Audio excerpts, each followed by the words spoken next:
সকলকে সালাম জানাচ্ছি। আলোচনা করতেছি সত্য কি এটা নিয়ে। রব্বুল আল্লাহ বলেছেন, সত্য তোমার রবের পক্ষ থেকে, যার ইচ্ছা সে গ্রহণ করবে, যার ইচ্ছা সে ত্যাগ করবে।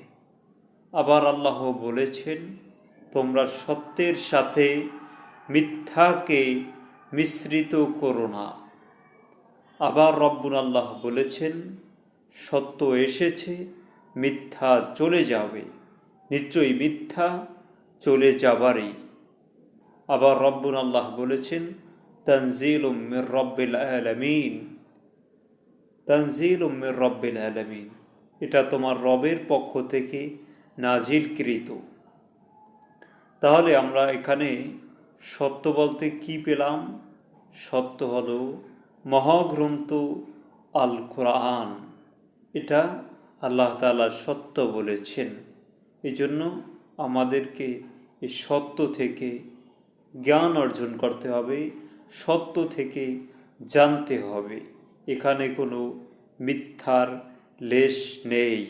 রব্বুল আল্লাহ বলেছেন, যালিকাল কিতাবু লা রাইবা ফি, এই কিতাবে কোনো প্রকার সন্দেহ নেই। এই সেই কিতাব যাতে কোনো প্রকার সন্দেহ নেই।